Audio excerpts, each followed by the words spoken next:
और मैंने आपको जो स्पाइनल कॉर्ड के स्ट्रक्चर के बारे में पढ़ाया था वो एक बार आप मुझे बता दीजिए। मैंने आपको पढ़ाया था स्पाइनल कॉर्ड, और स्पाइनल कॉर्ड के बारे में पढ़ाया था कि इसके पास दो पोर्शन है, एक डॉर्सल और एक वेंट्रल। कौन सा फिशर जाड़ा लॉन्ग है बेटा? वेंट्रल। फिर मैंने बोला था यहाँ कैनाल गुजरती है जिसमें CSF है, और साथ में यहाँ पर मैटर है, मैटर का नाम है ग्रे मैटर। मैंने बोला था कि ये बेटा ग्रे मैटर है।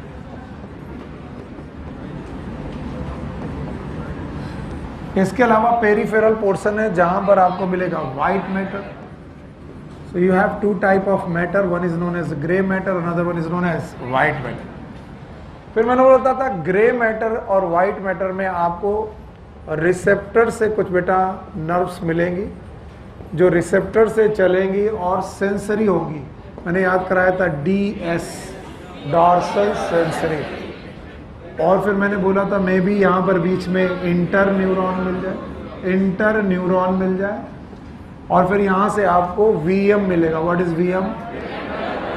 Ventral motor. और ये कहाँ पर जाएगा? इफेक्टर। और फिर मैंने बोला था इसीलिए ज़्यादातर स्पाइनल नर्व जिनमें सेंसरी भी पोर्शन है और मोटर भी पोर्शन, और इसी वजह से वो कैसी कहलाती हैं? मिक्स। और मैंने बोला था ऐसी आपकी बॉडी में कितनी पेयर नर्व हैं? 31 पेयर नर्व हैं, जिनका नंबर आपको याद होगा 8, 12, 5, 8 पेयर है। और इनके नाम है सर्वाइकल, थोरैसिक, लंबर।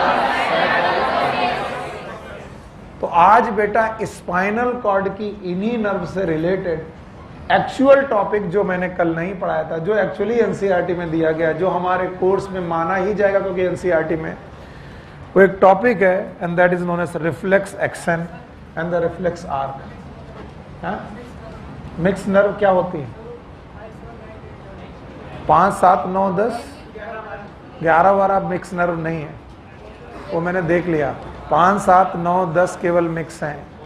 कल आप लोगों ने कंफ्यूज किया था, इस वजह से बोल रहे। कौन कौन सी मिक्स थी? 5, 7, 9, 10, वो आप सही कर लीजिए। 5, 7, 9, 10 ये मिक्स है। और बेटा सेंसरी याद है? 1, 2, 8 ये क्या कैसी थी? सेंसरी। ये क्रेनियल नर्व की बात है, और इसके अलावा बाकी बची हुई। So please recheck once more, एक बार और चेक कर लीजिए। ये मैंने देख लिया, मुझे जो कुछ भी मिला गूगल में मिला और सब जगह मिला, 5, 7, 9, 10 दे आर द मिक्स। चलिए आज हमारा जो टॉपिक है it is known as reflex action and reflex arc.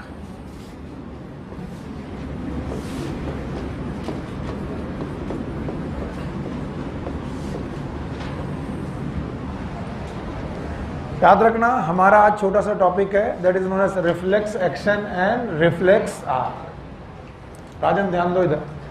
Reflex action और रिफ्लेक्स आर्क में सबसे पहले व्हाट इज रिफ्लेक्स एक्शन?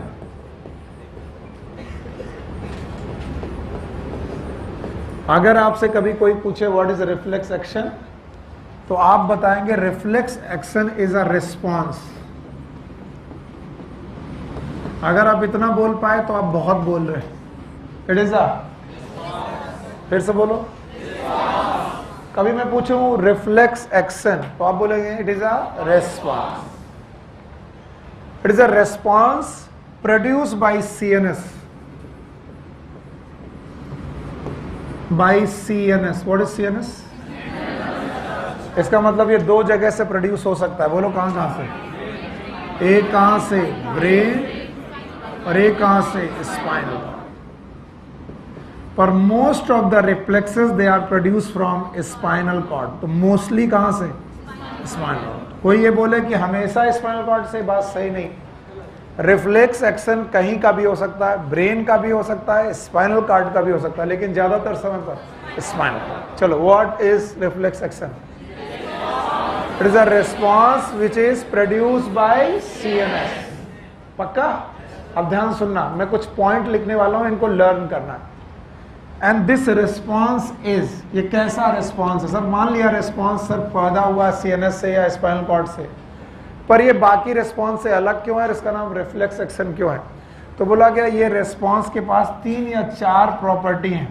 पहला, ये रिस्पॉन्स ऑटोमेटिक है, अपने आप होगा, इसे रोका नहीं जा सकता। It is involuntary, most of the time it is involuntary, not always involuntary. It is rapid and it is stereotype. ये 4 शब्द मुझे आपसे चाहिए, बताओ कैसा? Automatic, involuntary, rapid, stereotype. Stereotype का मतलब है कि तुम बार बार वही स्टिमुलस दो, वो बार बार वही रेस्पॉन्स करेगा। Repetitive, stereotype something like repetitive, exact repetitive शब्द नहीं है, लेकिन फिर भी आप रिपीटेटिव शब्द यहां पर लिख सकते। जैसे मैं आपका हाथ गर्म ऑब्जेक्ट में, गर्म तवे में रखूं, एक बार रखूं आप हटाएंगे, 2 बार रखूं फिर हटाएंगे, 10 बार रखूं फिर हटाएंगे, और ये हटाना कैसा होगा? कैसा होगा? इनवॉलंटरी। कैसा होगा? रैपिड। और कैसा होगा? स्टीरियोटाइप। मैं आपकी आंख के सामने आकर के फूंक दूं, आपकी पलक झपक जाएगी, ये कैसा होगा? Automatic, involuntary, rapid, stereotype. मैं आपको एक पिन पे हाथ में चुभाऊं, आपका हाथ जल्दी से हट जाएगा। It is automatic, involuntary, rapid, stereotype. तो ये 4 शब्द चाहिए, तभी आपको रिफ्लेक्स बताना पड़ेगा। What is reflex? It is आप पूरा बोलेंगे, आप बोलेंगे it is automatic, involuntary, rapid, stereotype response produced by CNS to a particular stimulus. हमारे सर हमें पढ़ाते थे कि बेटा कि किसी स्टिमुलस के लिए अगर रेस्पॉन्स फिक्स हो जाए, क्या हो जाए? फिक्स, कि वो बदलेगा नहीं, उसी को बोलते हैं रिफ्लेक्स एक्शन। हमारे सर पढ़ाते थे कि किसी भी पर्टिकुलर स्टिमुलस का पर्टिकुलर रेस्पॉन्स फिक्स है, वही होना ही है, हर बार वही होना है, जितनी बार करो उतनी बार वही होना है। That action is known as reflex action. मैं फिर से तुम्हें बता रहा हूं, आपने देखा अचानक सामने से सांप गुजरा, चाहे कितनी भी दूर से जाए आपका पैर हट ही जाएगा उसको देख करके, चाहे वो दूर से ही गुजर रहा हो। क्यों? क्योंकि आपने वो फेरोसियस चीज, वो पॉइजनस चीज, वो टॉक्सिक चीज देखी और बॉडी ने तुरंत कहा ऑटोमेटिक, इनवॉलंटरी, रैपिड, स्टीरियोटाइप। वो एक बार नहीं 10 बार आप करो। गर्म चीज की तरफ हाथ ले जाओ, हाथ लेने के पहले आपको बार बार हट ही जाएगा। That is automatic, stereotype, rapid, you know that, involuntary. तो आप अगर मुझे बताएं व्हाट इज रिफ्लेक्स एक्शन, बता पाओगे? अब बेटा पूरे डेफिनेशन बताएंगे। What is reflex action? It is a yes, it is a automatic, involuntary, rapid, stereotype response to a particular stimulus. अगर स्टिमुलस पर्टिकुलर है तो रेस्पॉन्स भी पर्टिकुलर होगा, जिसमें कितनी बेटा बातें होंगी? 4। पहला क्या? Automatic, involuntary, rapid, stereotype. नहीं आया? गरम तवे में हाथ में रखूं आपका, आप खुद रखें, हटेगा? मैं रखूं, हटेगा। उसे बचाया नहीं सकता। इनमें एनालिसिस बहुत कम है, बहुत ज्यादा की बहुत कम, बहुत कम। मैंने आपके गाल पे थप्पड़ मारा, आपने खा लिया क्योंकि आपने कहा सर है, ये रेस्पॉन्स बार नहीं है। पर आपको किसी और ने थप्पड़ मारा, आपने घुमा के उसे थप्पड़ मारा, stimulus was the same but response was the 2। मैंने आकर के आपको एक ऐसे मार दिया, आपने खा लिया, कुछ नहीं बोला। राह चलते किसी ने आपको थप्पड़ मारा, आपने खींच के थप्पड़ मारा, the stimulus was the same. थप्पड़ आपने खाया, रिस्पॉन्स सेम थे कि अलग अलग? अलग अलग। लेकिन अगर किसी पर्टिकुलर स्टिमुलस के रिस्पॉन्स एक ही हो, रिपीटेटिव हो, बार बार हो, उसका नाम रिफ्लेक्स एक्शन। और बोलते हैं रिफ्लेक्स एक्शन मेनली 2 प्रकार के होते हैं। One is known as cerebral reflex, दूसरे हैं बेटा स्पाइनल रिफ्लेक्स। कितने प्रकार के रिफ्लेक्स? 2। एक कौन? सेरेब्रल, और दूसरा कौन? Spinal. Cerebral reflex generally brain के द्वारा कंट्रोल होते हैं, ब्रेन के द्वारा, और spinal reflex generally spinal cord के द्वारा कंट्रोल होते हैं। And most of the reflexes are, ज्यादातर रिफ्लेक्सेस कैसे हैं? Spinal. Most of the reflexes are spinal reflexes और इन्हीं स्पाइनल रिफ्लेक्सेस में से एक रिफ्लेक्स आपकी बॉडी में दिया गया है, आपकी बुक में दिया गया है, it is known as knee jerk reflex, जो आपकी बुक में दिया गया है।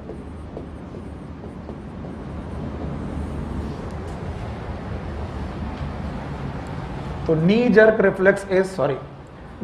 Reflex is a cerebral reflex और स्पाइनल। अच्छा, मैं इसे बोर्ड को हटा दूं, डेफिनेशन बता पाओगे? चलो भाई, डेफिनेशन बताएंगे आप लोग। What is reflex? 4 बातें याद है? It is automatic involuntary stereotype response to a particular stimulus. पक्का? बताओ कितने प्रकार के रिस्पॉन्स? 2, ब्रेन से सेरेब्रल, स्पाइनल कॉर्ड से स्पाइनल। पक्का? इन बेटा रिफ्लेक्सेस को फॉलो करने या पूरे करने के लिए एक पाथवे ऑफ नर्व होता है। The pathway of nerve that control the reflex is known as reflex arc. The pathway of nerves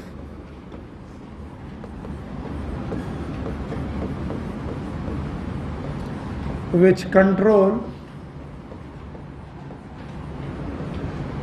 reflex action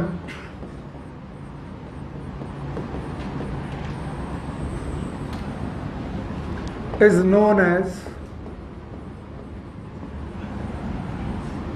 reflex arc। अभी था रिफ्लेक्स एक्शन, अब आया रिफ्लेक्स आर्क। कोई पूछे व्हाट इज रिफ्लेक्स आर्क, बता पाओगे? It is a pathways of nerve, nerve का pathway जो को क्या कंट्रोल करे? Reflex action. For the spinal nerve, spinal reflex के लिए ये बहुत सिंपल आर्क है और आपकी बुक में बना है। मैं एक बार और बना रहा हूं, कल भी पढ़ाया था, आज उसी को कंटिन्यू कर रहा हूं। बोलते हैं if there is a structure known as spinal cord. बताइए, दो रीजन थे, एक डॉर्सल और एक वेंट्रल। अच्छा, बीच में कैनाल थी? कैनाल का नाम? हाँ, थैंक यू वेरी मच। यहां पर मैटर था, बोलो क्या नाम था? Grey matter. हाँ, ग्रे मैटर। तो बताइए ये वाला मैटर कौन सा है? Grey matter. बाकी बोलते हैं कि स्पाइनल रिफ्लेक्स में जो रिफ्लेक्स आर्क है वो कैसा है? बोलते हैं आप एक रिसेप्टर से चलिए। अब किसी को बताना पड़ेगा कि रिसेप्टर क्या है, तो मेरी हालत फिर से खराब हो जाएगी। रिसेप्टर याद है? yes, जो स्टिमुलस को क्या करते हैं? रिसीव। और स्टिमुलस याद है? एनी चेंज इन फिजिकल, आपके एनवायरनमेंट में कोई भी बदलाव होगा, स्टिमुलस कहलाएगा। उस स्टिमुलस को किसने बेटा रिसीव किया? रिसेप्टर बेटा इस स्टिमुलस को लेकर के जाता है बेटा गैंग्लियन में। किसमें जाता है? And these ganglion are known as dorsal root ganglion. बोलो क्या नाम है? और डॉर्सल रूट गैंग्लियन एक नर्व भेजते हैं डॉर्सल साइड में। किसमें जाता है? डॉर्सल। और these nerve are known as DS. What is DS? क्या ये सेंसरी नर्व है? यस। और जिस गैंग्लियन से होकर गुजरे इसका नाम डॉर्सल रूट गैंग्लियन। फिर से बोलो, डॉर्सल। और बताओ डॉर्सल रूट गैंग्लियन से नर्व कहां अंदर घुसी? Spinal cord. और जो नर्व अंदर घुसी उसका नाम इफरेंट की अफरेंट? अफरेंट। इफरेंट। और क्या अफरेंट का दूसरा नाम याद है? नाम बताओ? सेंसरी। हाँ, सेंसरी। पाथवे देख रहे हो?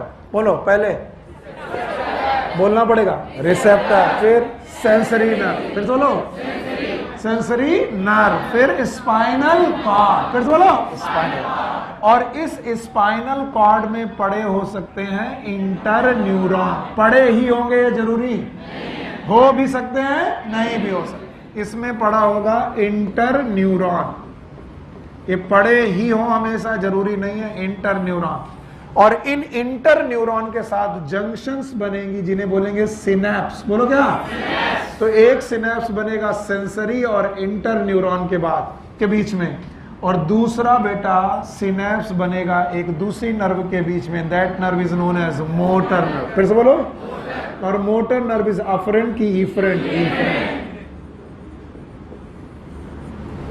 और इफरेंट नर्व जिस जगह पर जाएगी उसे बोलेंगे इफेक्टर ऑर्गन। बोलो कौन सा ऑर्गन? Effector organ. तो बताइए दो तरीके का रिस्पांस है, एक ब्रेन की तरफ सेंसरी और एक ब्रेन से ऑर्गन की तरफ मोटर। तो बताइए आपका मोटर और सेंसरी दो प्रकार की नर्व है। अब पूरे आर्क का नाम, इस पूरे पाथवे का नाम है रिफ्लेक्स आर्क। तो लो भाई बोलो रिफ्लेक्स आर्क में क्या मिलेगा? Receptor, afferent, spinal cord, interneuron, efferent, effector. तो बोलते हैं सर रिफ्लेक्स आर्क में क्या क्या मिलेगा? आप चलेंगे रिसेप्टर से, आप पहुंचेंगे सर जी, यस, कहां पहुंचेंगे? हाँ, सेंसरी नर्व। कौन सी सेंसरी नर्व? सेंसरी नर्व का दूसरा नाम अफरेंट। इफरेंट की अफरेंट। फिर अफरेंट के बाद आप पहुंचेंगे सीएनएस में। बोलो किसमें? सीएनएस में। ये ब्रेन भी हो सकता है और स्पाइनल कॉर्ड। अभी क्या है? Spinal cord. और स्पाइनल कॉर्ड से निकलेगी एक नर्व, नाम बताओ? मोटर। फिर से बोलो मोटर। अफरेंट की इफरेंट, इफरेंट। और इफरेंट के बाद से आप पहुंचेंगे इफेक्टर। इफेक्टर। तो बताओ पूरा रिफ्लेक्स आर्क पाथवे क्या है? जल्दी बोलो रिफ्लेक्स आर्क पाथवे क्या है? बोलो। रिसेप्टर, रिसेप्टर और सेंसरी और सीएनएस और मोटर, मोटर और इफेक्टर। बेटा हटो, साइड से हटो।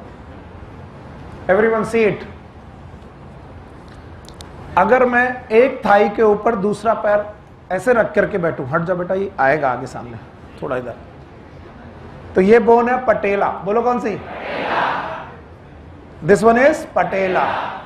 इसके ऊपर का ये मसल ग्रुप है, इसका नाम है क्वाड्रिसेप्स। बोलो मेरे साथ बोलो। जैसे बाइसेप्स के दो हेड, कितने? दो हेड। ट्राइसेप्स के 3 हेड। बोलो। वैसे क्वाड्रिसेप्स के 4 है। तो मसल का नाम है क्वाड्रिसेप्स। पक्का? तो ये रही पटेला, ये रही क्वाड्रिसेप्स मसल। बोलो कौन सी? क्वाड्रिसेप्स। थाई के पीछे की मसल है, इट इज हैमस्ट्रिंग। बोलो। This one is, this one is quadriceps, this one is patella. क्योंकि ये बना इसलिए बना रहा हूं। ये वाला पटेला, ये वाला हैमस्ट्रिंग, ये वाला क्वाड्रिसेप्स। अच्छा बताओ बोन को मसल से जोड़ने वाला लिगामेंट, बोन को बोन से जोड़ने वाला टेंडन है? और ये क्वाड्रिसेप्स बोन है। Quadriceps is muscle, patella is. तो बोन को मसल से जोड़ने वाला टेंडन। फिर से बोलो। अब देखना ध्यान से। टेंडन। बेटा रॉड दो, यहां पर पड़ी रॉड है।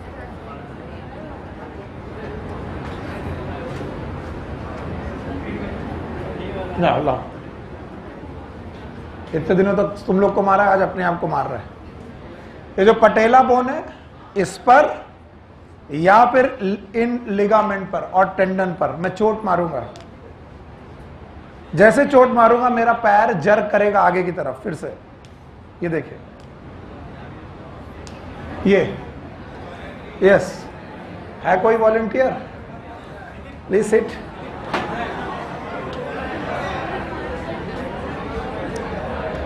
बैठिए। एक पैर दूसरे के पैर में।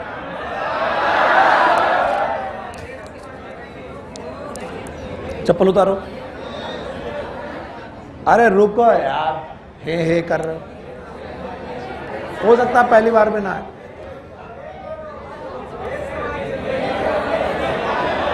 हुआ? ये तुम कंट्रोल कर रहे हो कि अपने आप हो रहा है? अपने आप हो रहा। अरे भाई ज्यादा नहीं मार सकता, ज्यादा मारूंगा तो टेंडन टूट सकता है, इसलिए स्लोली मारो, इसलिए स्लोली जर्क आ रहा है। ये देखिए। अब ये तो मैंने नहीं किया, तो तुम कह सकते हो सर खुद ही कर रहे थे। ये इसने खुद किया है।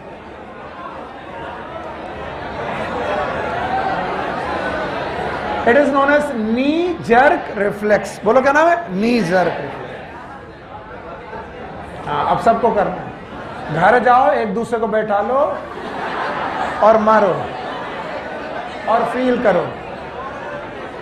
वंस मोर, बस आखिरी बार और है। ये मैं खुद नहीं कर रहा हूं, जो तुम्हें लगे कि सर दिखाने के लिए कर रहे, इसीलिए एक वॉलंटियर को बुलाया था। देखिए ये टेंडन है, बताओ ये पटेला बोन है, ये मसल, ये वाला हैमस्ट्रिंग। मैं बेस ऑफ पटेला मार रहा हूं, मारना तो पटेला में चाहिए। एक आता है, एक बेटा हैमर आता है जिसे डॉक्टर के पास होता है, वो जब आप एमबीबीएस करोगे खरीदना पड़ेगा। मेरे पास था, आजकल चोरी हो गया है।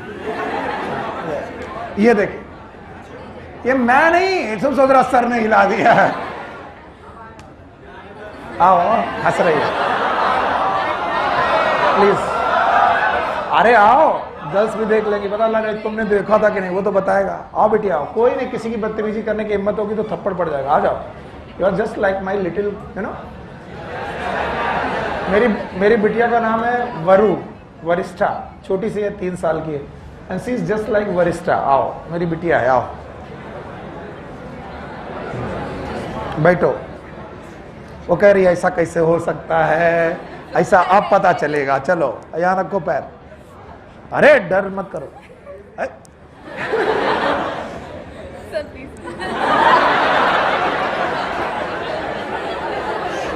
जाओ जाओ जाओ जाओ। ये भी एक रिफ्लेक्स था, इसको बोलते हैं फियर रिफ्लेक्स। सर प्लीज,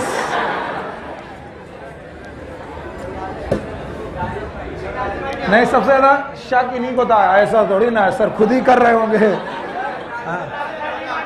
राजन नहीं मान रहे, राजन को ये रिफ्लेक्स दिखाने के लिए बड़ा हथौड़ा चाहिए। अच्छा अब सुनो, बस हो गई पढ़ाई।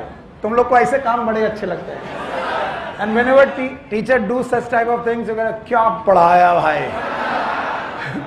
वे कुछ नहीं पढ़ाया मैंने, पढ़ाया इसे बोलते हैं, पढ़ाना इसे बोलते हैं। This is known as hamstring, this is, अब मेरे साथ बोलना, इट इज एक्सटेंशन, बोलो इट इज फ्लेक्शन, बोलो। दो जब आपस में जब दो हड्डियां आपस में एक दूसरे के सामने फोल्ड, बोलो फ्लेक्शन। फिर से बोलो, आगे। अब सुनना, ये कॉन्ट्रैक्ट हुई तो फ्लेक्शन, ये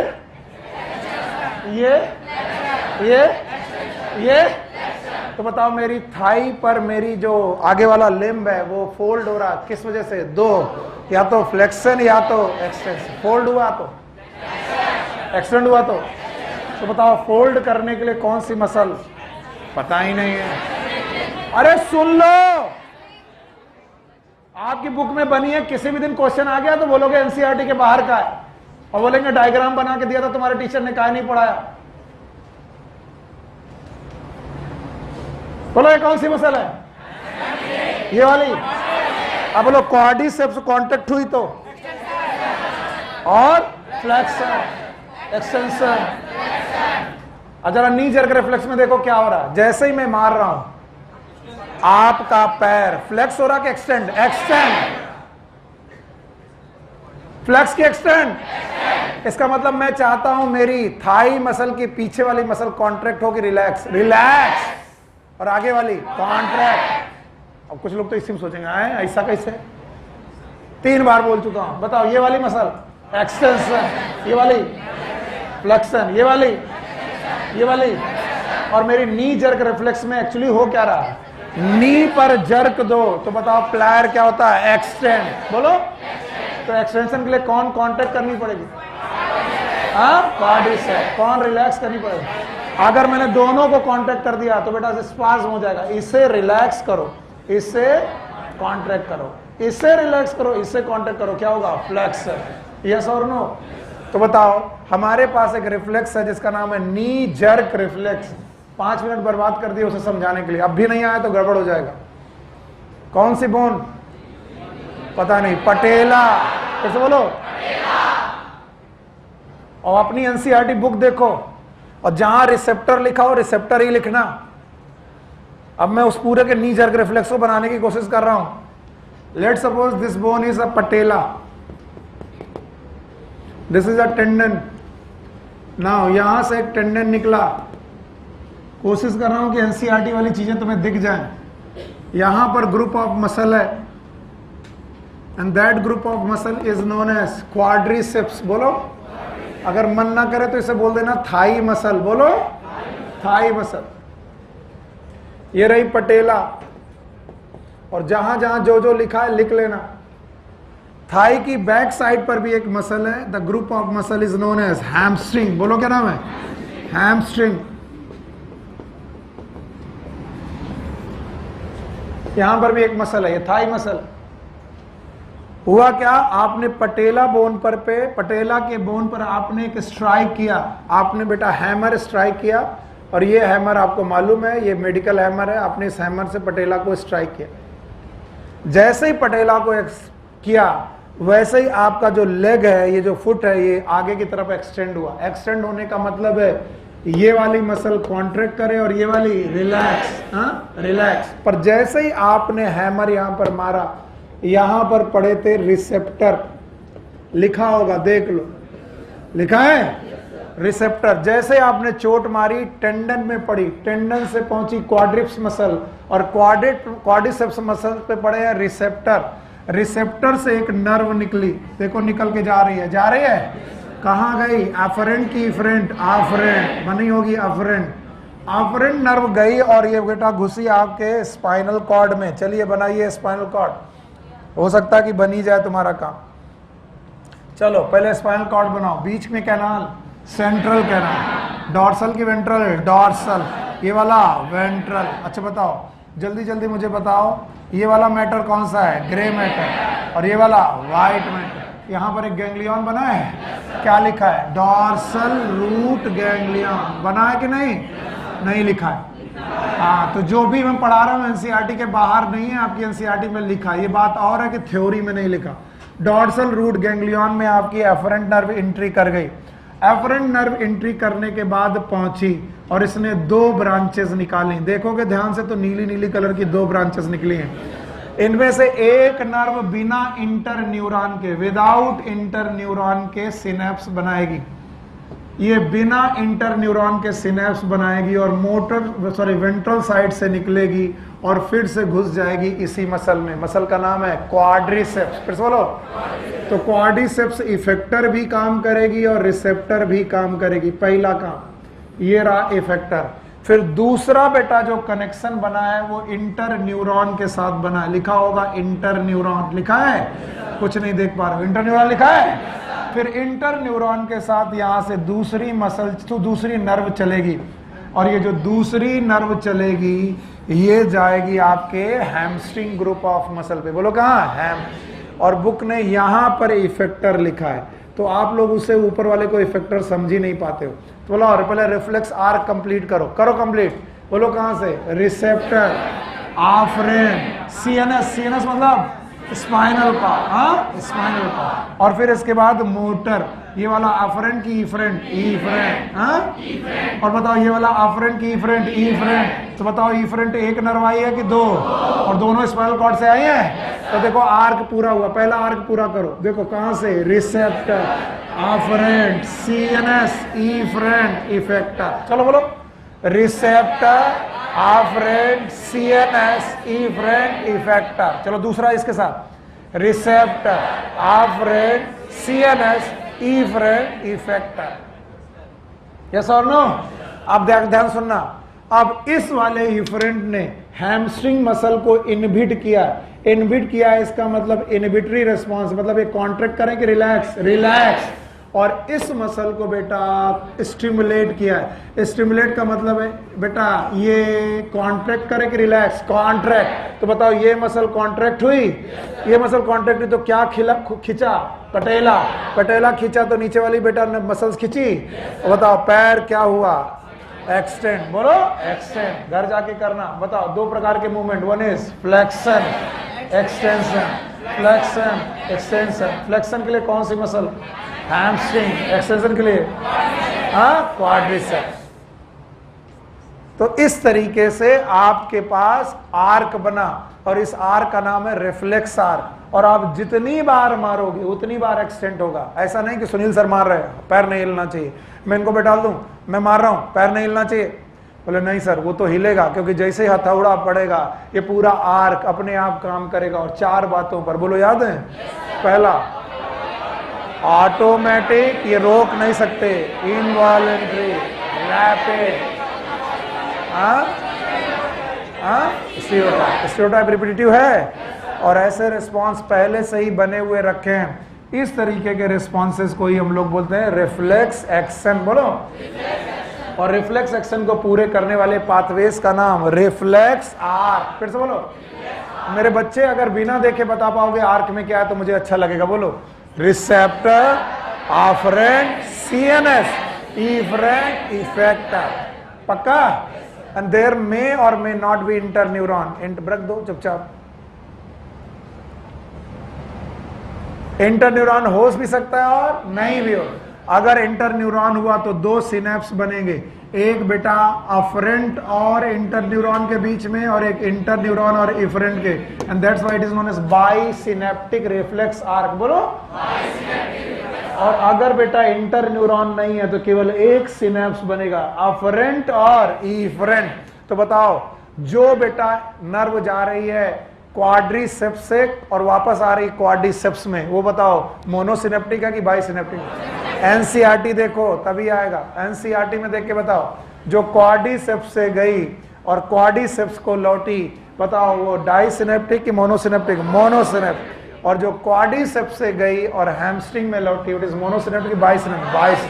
किसमें इंटरन्यूरॉन है? हाँ, बाइसिनेप्टिक। किसमें नहीं है?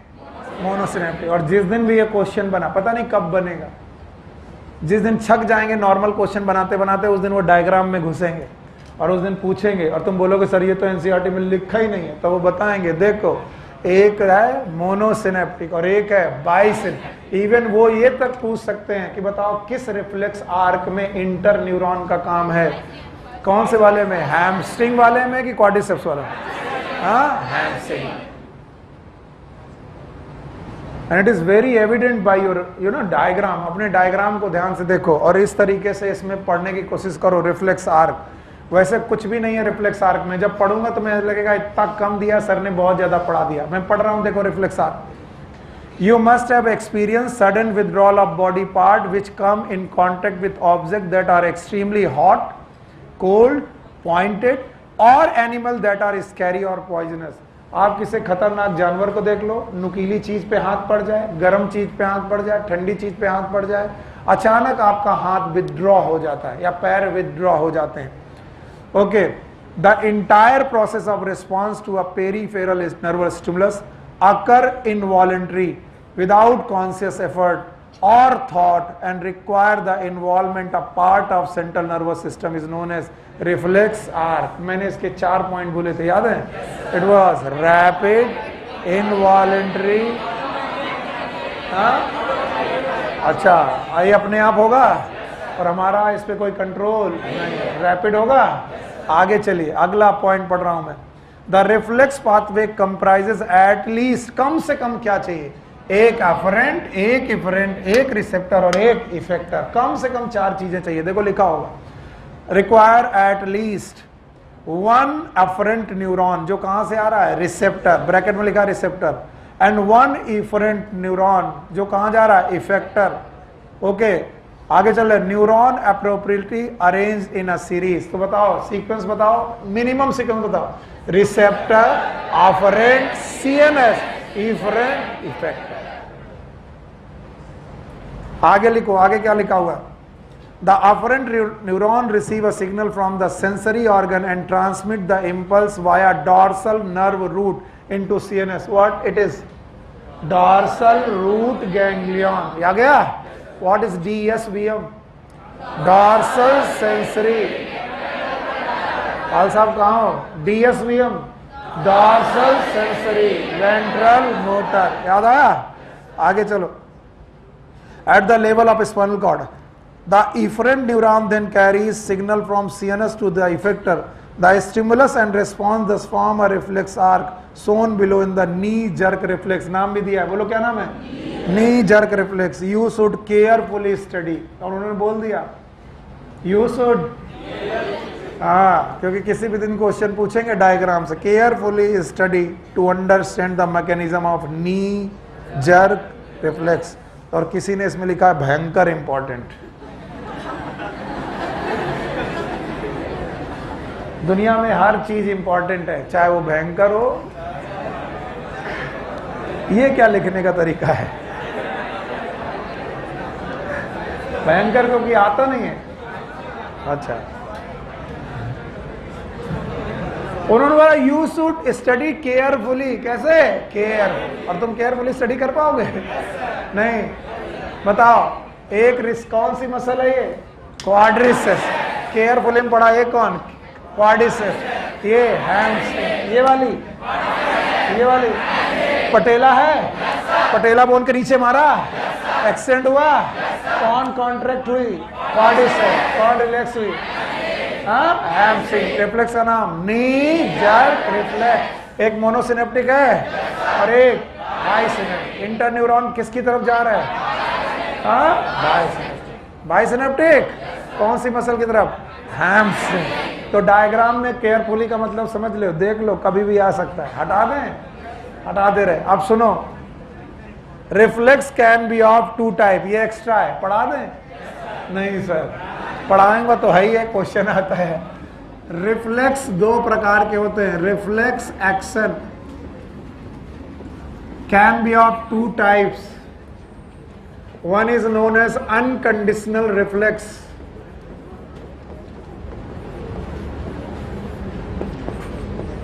ये वो रिफ्लेक्स हैं जो बाय बर्थ आपको मिले। ये आपके पास बाय बर्थ प्रेजेंट है। आप बच्चे, छोटे बच्चे की आंख में जाकर के फूंको, उसकी पलक झपकेगी।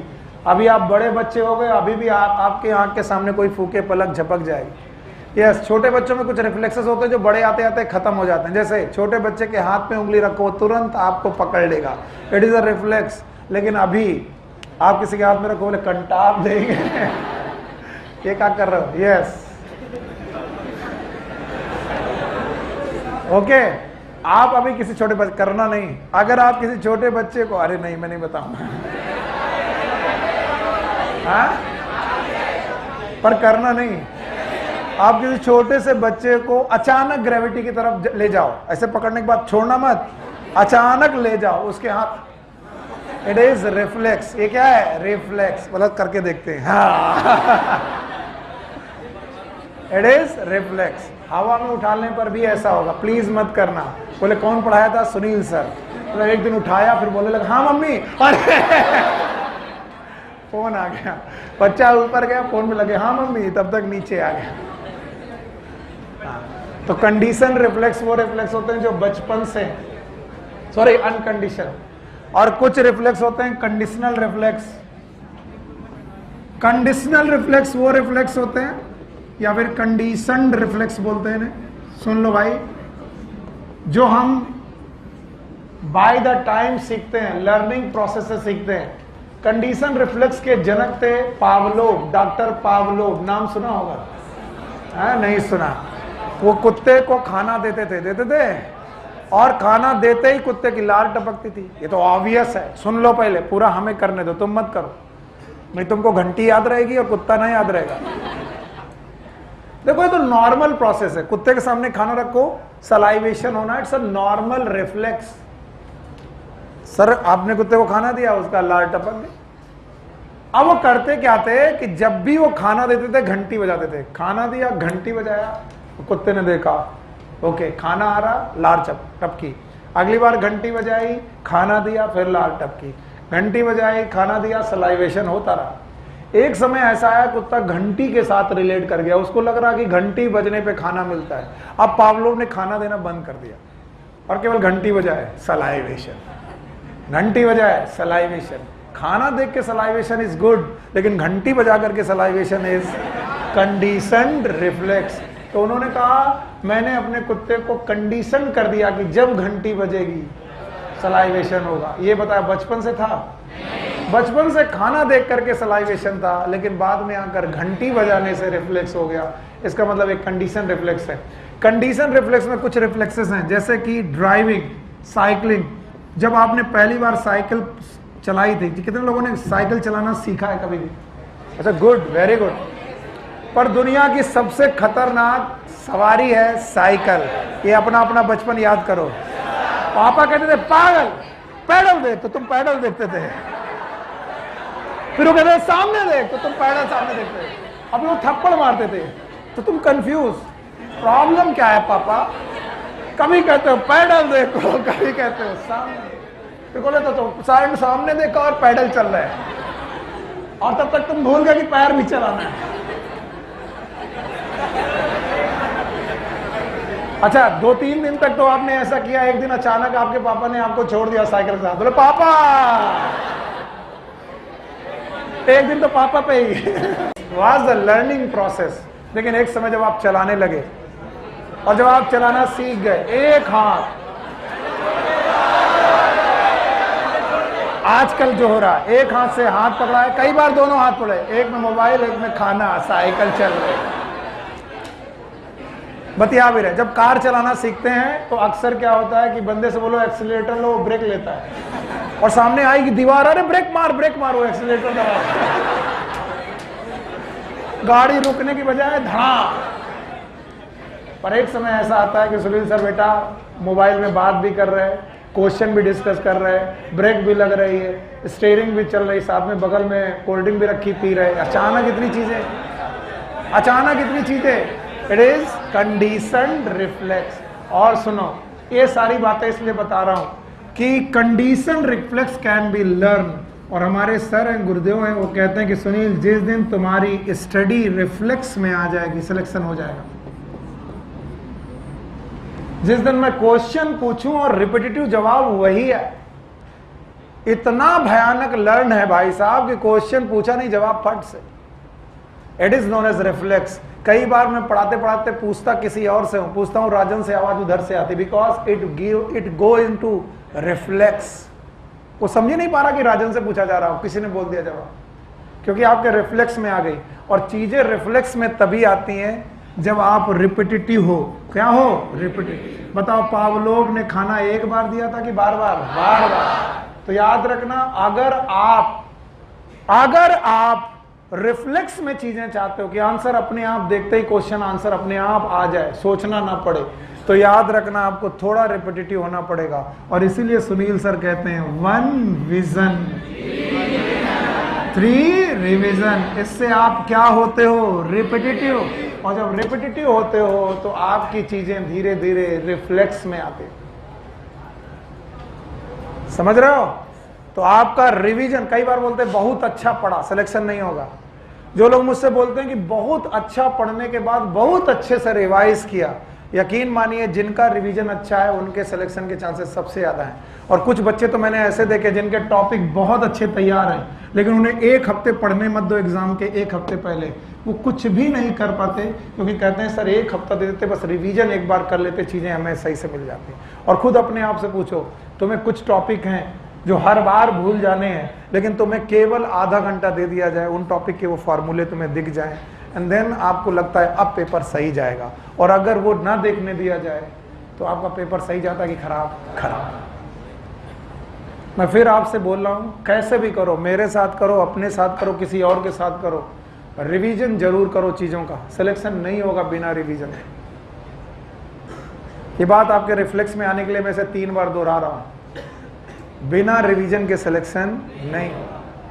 सो go for revision with anyone, no, अपने आप करो, कैसे भी करो अपने आप। ये नहीं कह रहा हूं कि नहीं भैया तुम मेरे साथ ही आगे करो, कहीं से भी करो, किसी भी टीचर के साथ करो, बस रिवीजन करो, टॉपिक को वापस दोहराओ। मुझे कुछ बच्चे ऐसे मिले कि सर आपने जब पढ़ाया था तो टॉपिक समझ में आया था, अब मुझे लगता है कि पूरा फ्लश आउट हो गया, कुछ याद ही नहीं आ रहा कि इस चैप्टर में क्या था। और उसी याद रखने के लिए मैंने तुमको एक तरीका अपनाया था, गो बाय द हेडिंग्स। किसके द्वारा? हेडिंग। तो जब हम लोग चैप्टर पढ़ते हैं तो हमारे पास क्या आने चाहिए? हेडिंग्स। जैसे हमने 2 चैप्टर 2 दिनों में रिवाइज किए, तो लिविंग वर्ड में क्या हमारी सारी हेडिंग्स जेब में है? यस। क्या हमने रिवीजन किया बायोलॉजिकल क्लासिफिकेशन का? क्या हमारे पास हेडिंग है? तो जो हेडिंग्स आपके दिमाग में चलेंगी वो बार बार आपको रिवाइज कराएंगे और आप उस प्रोसेस में आएंगे जिसका नाम है 1 vision 3। You got my point? तो बताओ, रिफ्लेक्स कितने प्रकार के थे? 2। एक कौन? अनकंडीशन और एक कंडीशन, जो बचपन से मिला अनकंडीशन, और जो बाद में लर्न किया।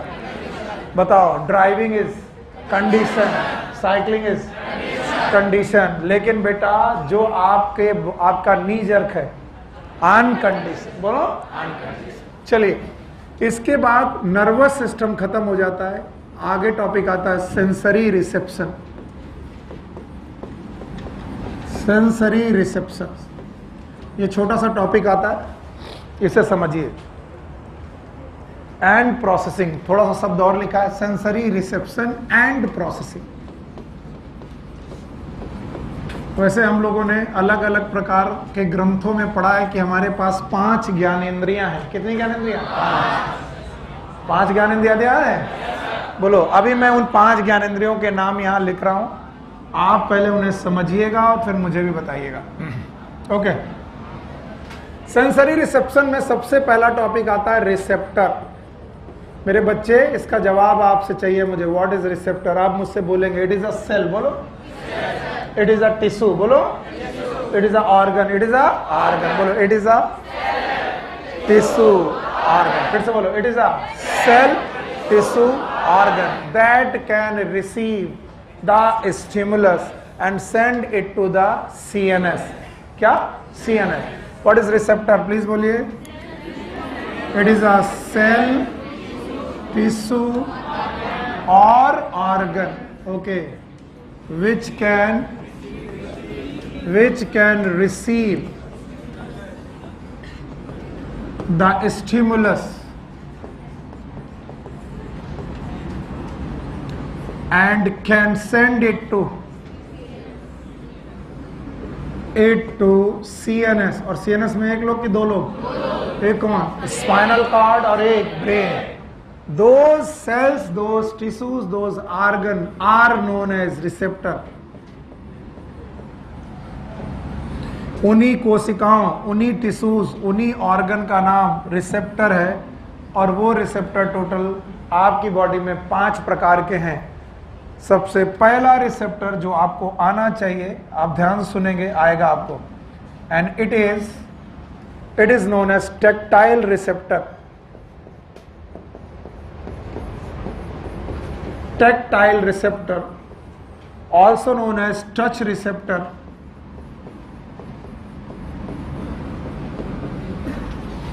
Sometime they also convert into pain, यानी pain receptor is a type of tactile receptor, touch receptor, and they are present in skin and muscles।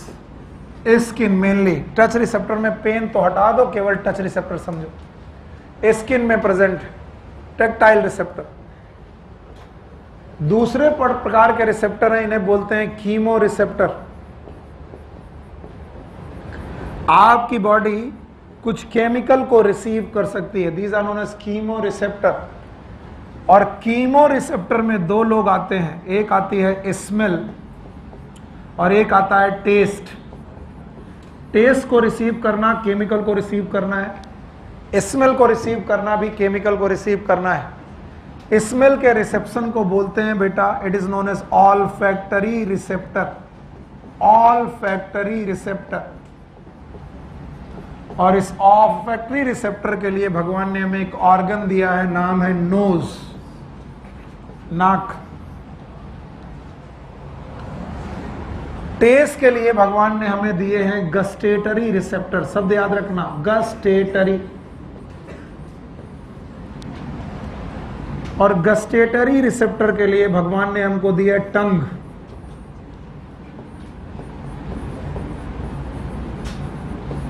तो नोज और टंग ऑलमोस्ट एक ही मैकेनिज्म पे काम करते हैं, और वो मैकेनिज्म है कीमो रिसेप्शन की। इसलिए ध्यान सुन लो, जिस दिन तुम्हारी नाक बहुत तेजी से बंद होती है जुकाम की वजह से, उस दिन खाना भी अच्छा नहीं लगता। क्यों? क्योंकि बेटा नाक भी कीमो रिसेप्टर है और टेस्ट भी कीमो रिसेप्टर है। कारण वही है। आगे चलो, कीमो रिसेप्टर के बाद आता है photo receptor. Photo receptor that is known as light reception. यहां पर बेटा लाइट का रिसेप्शन है, और लाइट रिसेप्शन का मतलब है आप विजन देख कर पा रहे हैं, विजन। और विजन के लिए भगवान ने आपको एक ऑर्गन दिया है that is known as eye. तो मेरे पास यही जगह बच जाती, मैं यहां लिख देता हूं। ओके, चौथे तरीके, 5वें तरीके का रिसेप्शन है, it is known as sound reception और ऑडिटरी रिसेप्शन। Auditory reception.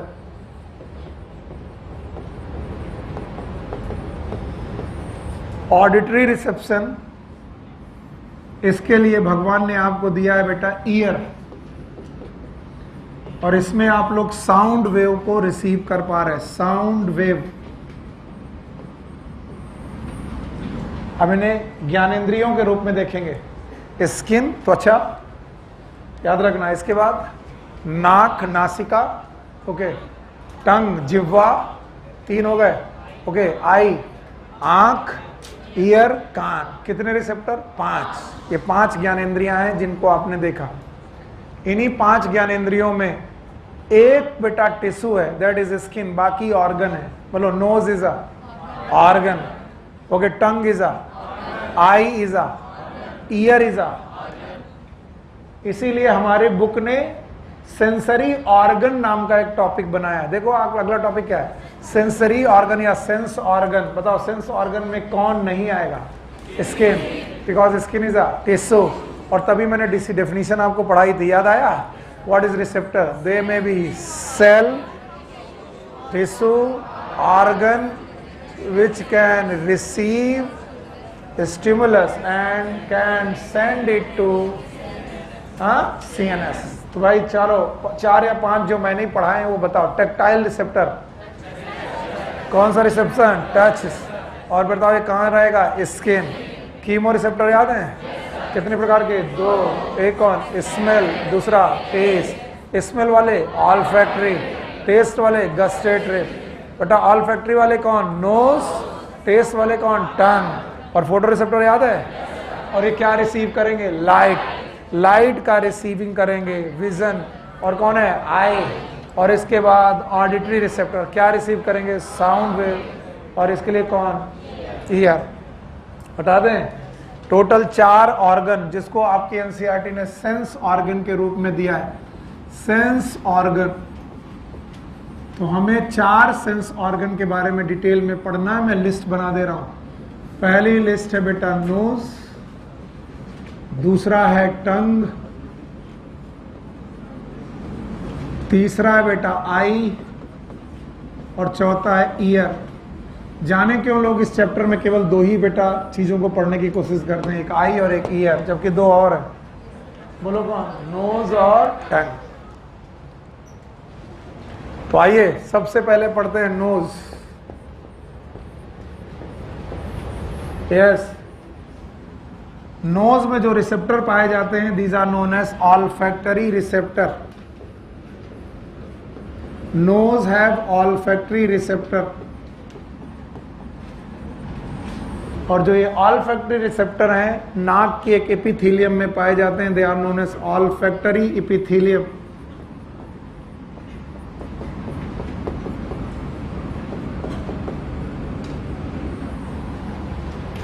तो नोज में पाए जाने वाले receptor they are known as olfactory receptor, और इनमें पाई जाती है epithelium, those known as olfactory epithelium. I am trying to make it, please मेरी मदद करिएगा। Okay, if this is a nose, it's a nasal cavity. आगे ये वाला स्ट्रक्चर आपको मालूम है कि मैं क्या बनाने जा रहा हूं। यहां पर है पैलेट। बोलो क्या बेटा? पैलेट। मैंने लाइन खींची, not the real diagram, it is अ रे डायग्राम। रे डायग्राम में मैंने मान लिया ये पैलेट और ये माउथ वाला पोर्शन है, तो प्लीज आप इसे मान लीजिए कि माउथ वाला पोर्शन। इसी के ऊपर यहां पर है आई ऑर्बिट। बोलो क्या है? आई ऑर्बिट। और बेटा पीछे वाला पोर्शन, ऑर्बिट आगे इधर कहीं है और पीछे वाला पोर्शन। इसी पीछे वाले पोर्शन पे above side of the nasal cavity, nasal cavity के ऊपरी भाग में यहां पर बेटा एक एपिथेलियम पाई जाती है, that is known as olfactory epithelium. This epithelium is known as olfactory epithelium. आपको लगेगा सर इतना डिटेल में क्यों जा रहा है? मैं अभी आपको एनसीईआरटी की लाइन पढ़ाऊंगा, आपको लगेगा जाना बहुत जरूरी था। Olfactory epithelium have 3 type of cell. कितने प्रकार की सेल? 3 सर। ये बात मैं नहीं कह रहा हूं, एनसीईआरटी कह रही। olfactory epithelium have 3 type of cell. मुझे अच्छा लगेगा आप एनसीईआरटी में खुद ढूंढ लें और अंडरलाइन कर लें। ऑल्फैक्टरी एपिथेलियम में 3 प्रकार की सेल्स पाई जाती हैं। मैं तीनों प्रकार की सेल्स आपके सामने बना रहा हूं। Okay, first they are known as bipolar nerve.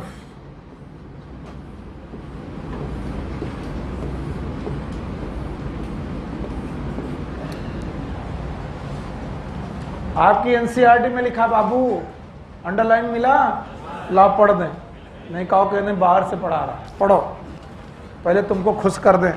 Page number 323, दूसरा पैराग्राफ।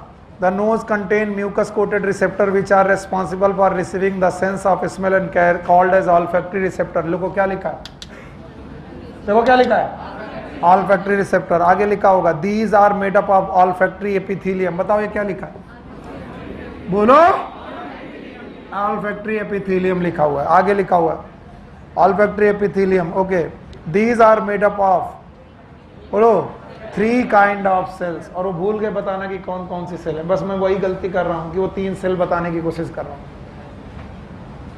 पहली सेल का नाम है रिसेप्टर सेल। बोलो क्या नाम है, रिसेप्टर सेल। पहली सेल है रिसेप्टर सेल, जो कि एक बाइपोलर नर्व है। सब बाइपोलर नर्व। रिसेप्टर सेल के साथ साथ हैं कुछ सेल्स जो बेटा बेस ऑफ द एपिथेलियम में प्रेजेंट है, and these are known as basal cells. तीनों सेल के नाम मैं पूछूंगा, एनसीईआरटी ने बोला 3 प्रकार की सेल, मैं तीनों प्रकार के नाम पूछूंगा। पहला बोलो रिसेप्टर सेल, दूसरा बेसल सेल, और तीसरे प्रकार की सेल हैं जो इन दोनों को सपोर्ट कर रही हैं, and these are known as supporting cell.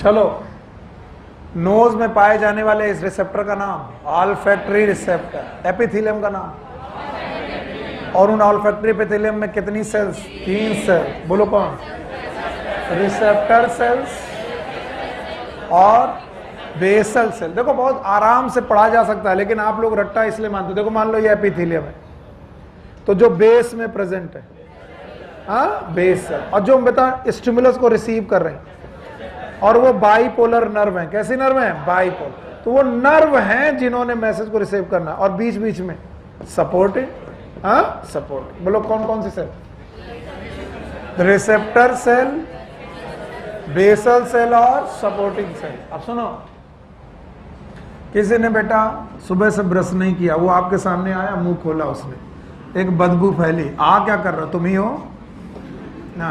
तो ये सर बदबू वाली बातें क्यों कहते हो, खुशबू वाली बातें क्यों नहीं करते हो? करता हूं। कोई बढ़िया नहा धो के आया, परफ्यूम लगा के आया, आपके बगल में बैठ गया है, अचानक उसने फिजा में बेटा केमिकल फैला दिए।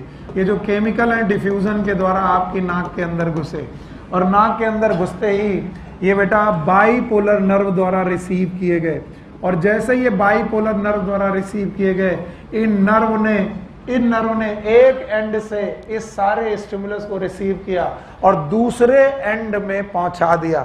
Bipolar nerve, they are the nerve which receive the stimulus from exterior. ये एक्सटीरियर का मतलब है बाहर से, लेकिन इस पूरे स्टिमुलस को उन्होंने पकड़ के दूसरी साइड भेज देना है, और दूसरी साइड में एक बल्ब प्रेजेंट है।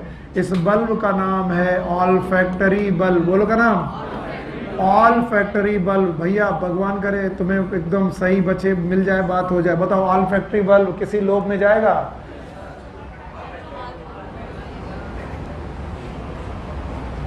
फोर ब्रेन के 3 पार्ट।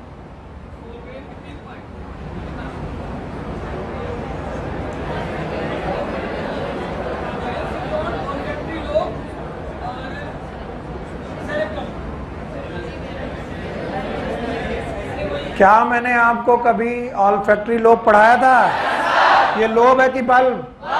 ये लोब नहीं है, बल्ब है, याद रहेगा। और यहां से एक नर्व बनेगी, नर्व नंबर 1। बोलो ऑल्फैक्टरी नर्व। भूल गए? कल क्रेनियल नर्व पढ़ाई थी, कितने pair? 12। O cube T square. Force आगे वाला सही है। तो बताओ ये बल्ब का नाम,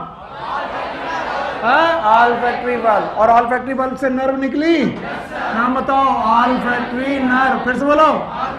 और सर जी ये ऑल्फैक्टरी नर्व जानी चाहिए लोब में, कौन सी लोब में?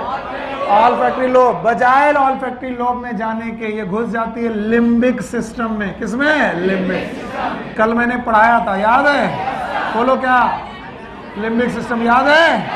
एक कौन? एमाइगडाला और एक कौन? हिप्पोकैम्पस। हिप्पोकैम्पस। चाहे किसी को कितना भी कुछ भी कह रहा हो कि सर बड़ा इजी है, पर ये लाइनें एनसीईआरटी में लिखी थी और तुम्हें आज तक नहीं मालूम थी, आज तक नहीं मालूम थी तुम्हें। तुम बोलो क्या कुछ भी, एक आधे लोगों को छोड़ दो। बताओ ऑल्फैक्टरी नर्व ने, सॉरी ये सर ये बोलो, बाइपोलर नर्व ने अपना स्टिमुलस किसको पहुंचाया? Olfactory bulb. ऑल्फैक्टरी बल्ब से क्या बनी? Olfactory nerve. और ऑल्फैक्टरी नर्व कहां घुस गई? Limbic system. बोलो। और देखते हैं लिखा है कि नहीं लिखा। आओ पढ़ो हमारे साथ। Nose contain mucus coated receptor which are specialised for receiving the sense of smell and called as olfactory receptor.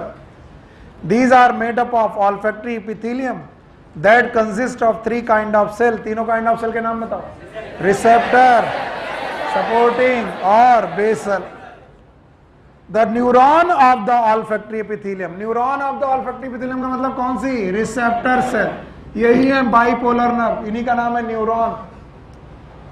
Neuron of the olfactory epithelium extend from the outside। कहां से?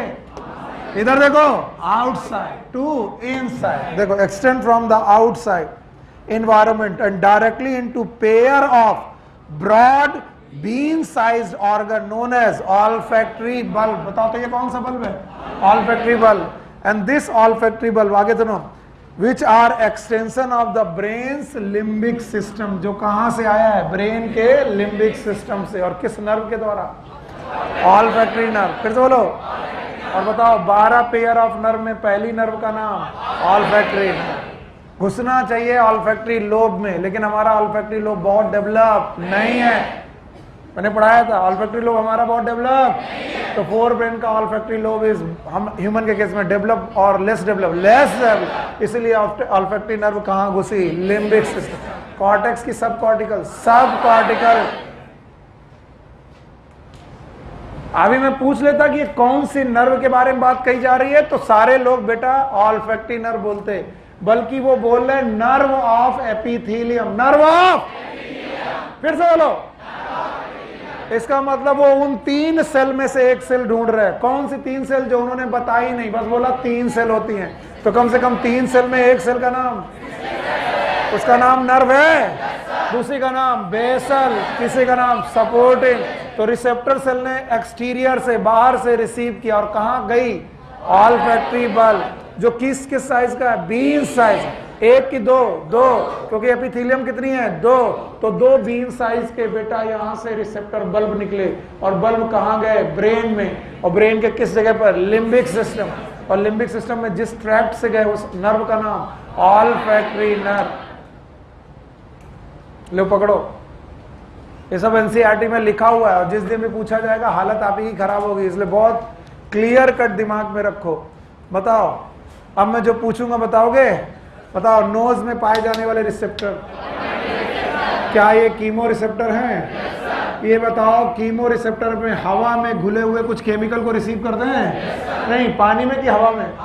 हवा में घुले हुए कुछ रिसेप्टर बेटा जब जाते हैं तो किस एपिथेलियम में जाते हैं? Olfactory epithelium. कितनी सेल हैं? तीनों याद हैं?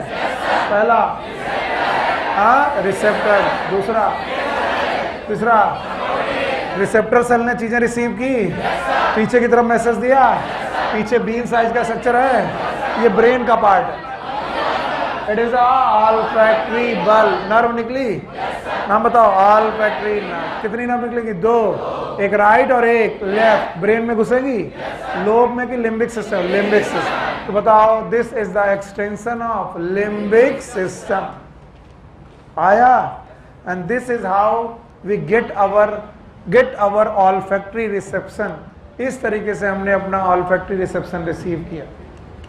तो बताओ केमिकल रिसीव किए सलाइवा में घुले हुए केमिकल कि हवा में? हवा में। आइए सलाइवा में घुले हुए केमिकल को भी रिसीव करते हैं via tongue, and tongue is again a chemo receptor. बोलो कैसा है? कीमो। चलें, चलो दूसरा आ गया tongue. The second is known as tongue. चलिए, टंग जिस बोन से निकलती थी वो यू शेप थी, याद है? बोन का नाम क्या था? हायोइड। Hyoid bone. और इसी हायोइड बोन से जो मैं डायग्राम बना रहा हूं, प्लीज माफ करिएगा, this diagram was not the real diagram, so please इन्हें आप माफ कर दीजिएगा। बस सर किसी तरीके से आपको सिखाना चाह रहे हैं और कुछ नहीं करना चाह रहे। याद रखना, इसका पोस्टीरियर 2/3 पार्ट लिम्फेटिक था। कैसा था? लिम्फेटिक। इसका टेस्ट से कोई लेना देना नहीं था। अंटीरियर 2/3 पोस्टीरियर 1/3, एंटीरियर 2/3 में थे पैपिला। क्या थे? पैपिला। मैंने बड बोला कि पैपिला? किसी ने बड तो नहीं सुना? मैंने सुना था इसमें पाए जाते हैं पैपिला, और जो मैं पढ़ा चुका हूं पूछ सकता हूं, याद है? पैपिला के नाम याद है? चलो बोलो। फिलीफा। एक क्या था? फंजीफा। याद आ गया, वेरी गुड। और एक कौन था? फोलिएट। फोलिएट है। और एक सरकम। सबसे बड़े सरकमवेलेट है। पैपिला का मतलब ये उभार है, इन उभार को बोलते हैं पैपिला। टंग में बहुत बहुत छोटे छोटे उभार हैं। ये 4 प्रकार के उभार हैं। बोलो कौन? फिलीफा, फंजीफा, फोलिएट, सरकमवेलेट। ह्यूमन में कौन सा नहीं है? Folate. Not in human. Human में ये वाला पाया ही नहीं जाता। तो ह्यूमन में कितने पाए जाते हैं? 3। बोलो। फिलीफा, फंजीफा, सरकम। अब इन पैपिला में पाई जाती हैं buds. The papilla have buds and these buds are known as taste bud. बोलो। And these taste bud have the gustatory receptors. बोलो। गस्टेटरी रिसेप्टर, जैसे वहां स्मेल का रिसेप्टर था ऑल्फैक्टरी, वैसे यहां पर बेटा टेस्ट का रिसेप्टर है गस्टेटरी। और दीज है बर्ड्स, लेकिन buds not present as filiform में buds are absent. Buds absent है और ये केवल प्रेजेंट है फंजीफॉर्म और सरकमवेलेंट। ये आउट ऑफ कोर्स है जो मैं पढ़ाने जा रहा हूं।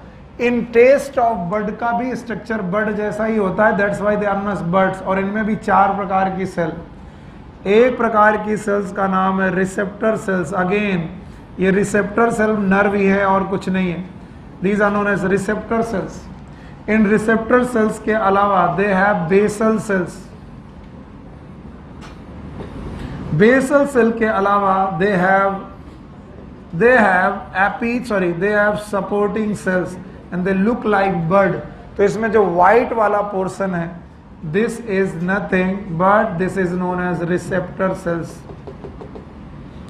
फिर वही लिख दूंगा, कुछ नहीं होगा। व्हाइट वाली रिसेप्टर नर्व है, रिसेप्टर।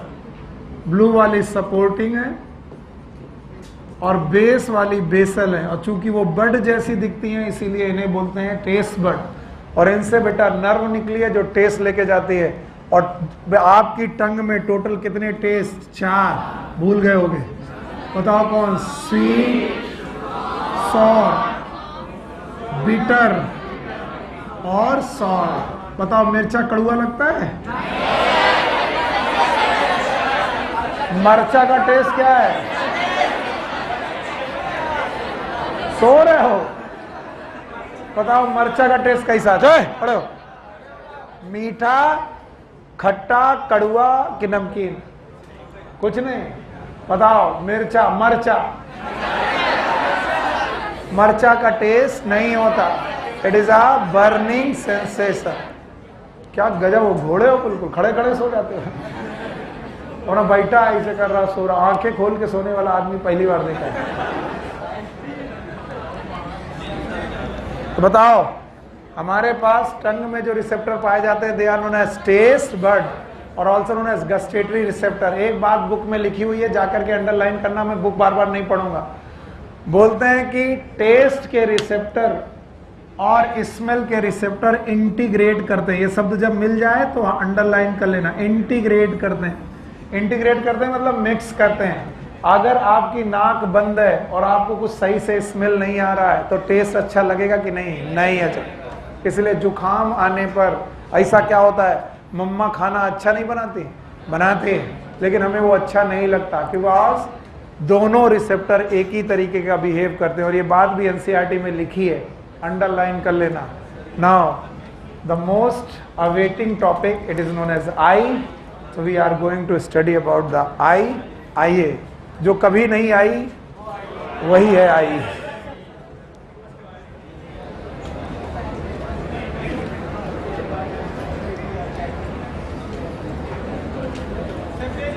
हाँ, पेज ऐड कर दे, लो कर दिया add.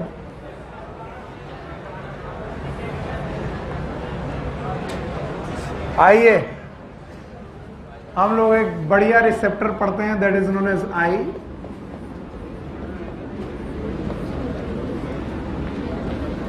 It is a photo receptor.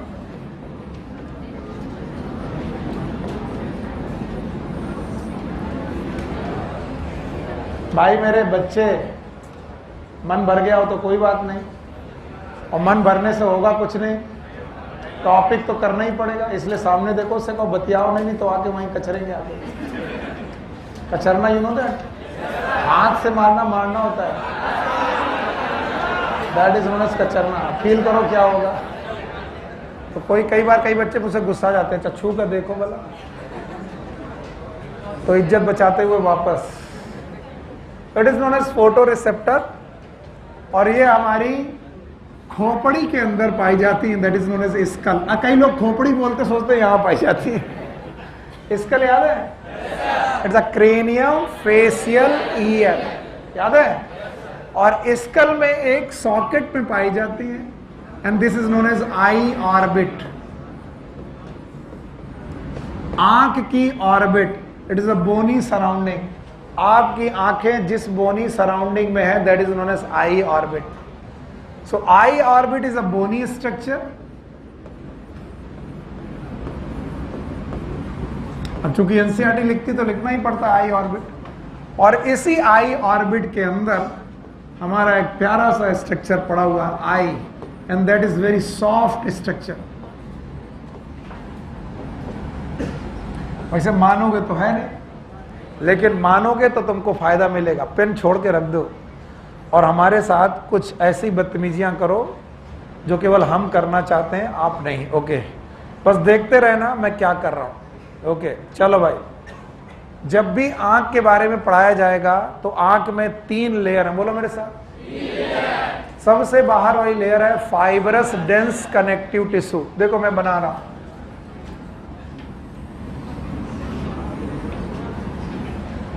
Sorry बहुत बढ़िया डायग्राम नहीं बनेगा, लेकिन आप अगर कॉन्सेप्ट से पढ़ना चाहोगे तो ये बहुत अच्छा लगेगा। और अगर आपको लगेगा डायग्राम अच्छा नहीं बना रहे सर, तो कभी नहीं बनाया डायग्राम अच्छा, कुछ तो भाग लिए। अच्छा, तो जो सबसे पहला राउंड है, मैं इसको ऐसे ही बताता हूं कि ये रहा पहला गोला आई का, और तुम ना बनाओ, हम तो मिटा देंगे, तुम कैसे मिटाओगे? तो बोल रहा पहला जो गोला है आई का, it is made up of dense connective tissue. Dense connective tissue, शांत रहो बेटा।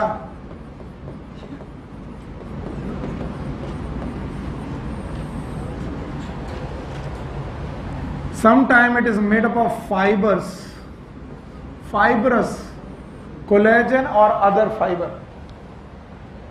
याद रखना ये पूरा गोला आपकी ऊपर की तरफ आई ऑर्बिट, ये रही आई ऑर्बिट, और नीचे की तरफ आई ऑर्बिट के बाद यहां पर पलकों के बीच से दिखाई पड़ता है। This is known as eyelids. It is ऊपर हड्डी है, फिर आईलिड, नीचे हड्डी, इट इज आईलिड। तो ये रही आईलिड्स, और आईलिड्स में जो ये हेयर्स हैं, these are known as eyelashes. बोलो तो बोलोगे सर ये आंख आपने बना दी, आपसे बड़ा बेवकूफ कोई नहीं। बिल्कुल सही आपने कहा, मेरे से बड़ा बेवकूफ कोई नहीं। Yes sir,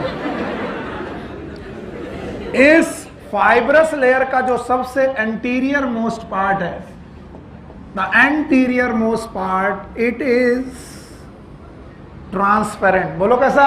transparent. अब आपको कुछ कुछ दिखाई पड़ेगा, ये बताओ कैसा है? ट्रांसपेरेंट। फिर से बोलो। तो जो आपका एंटीरियर मोस्ट पार्ट है, it is transparent and that is known as cornea. बोलो क्या नाम है? कॉर्निया। तो कॉर्निया इज वस्कुलर की फाइब्रस? वस्कुलर।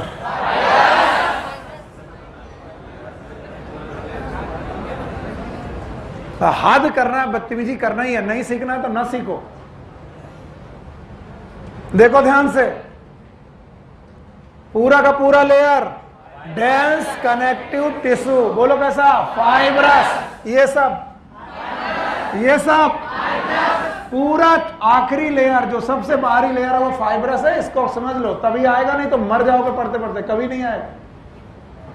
बस फाइब्रस कंडीशन में हुआ यूं है कि इसका एंटीरियर मोस्ट पोर्शन बेटा इट इज ट्रांसपेरेंट। बोलो कैसा है? ट्रांसपेरेंट।